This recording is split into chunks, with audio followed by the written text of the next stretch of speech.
Hi friends, Devaneya Pavanar அப்படிங்கிற ஒருத்தரை பற்றி நமக்கு தெரியும். அவர் தமிழ் சொல் வளம் அப்படிங்கிற ஒரு டாபிக் கீழே பிஞ்சின் வகைகள், கிளையின் வகைகள், அதுக்கப்புறம் பூவின் நிலைகள், இந்த மாதிரி பல பிரிவுகளை நமக்கு சொல்லியிருக்காரு.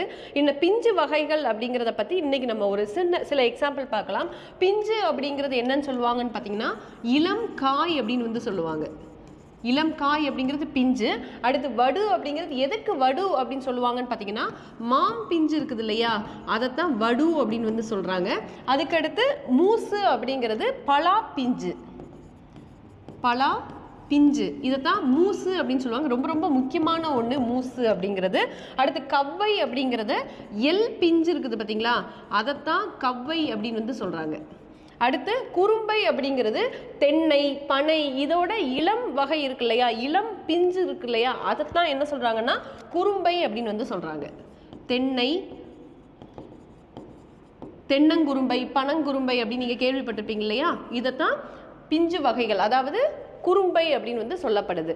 நம்மளோட தமிழ் புக்கில் அதாவது பொதுத்தமிழ் புத்தகத்தில் இது போக சில எக்ஸாம்பிள் சொல்கிறேன். கச்சல் அப்படிங்கிறது எதோட பிஞ்சு வகை, கருக்கல் அப்படிங்கிறது எதோட பிஞ்சு வகை அப்படிங்கிறத கமெண்ட் பண்ணுங்கள்.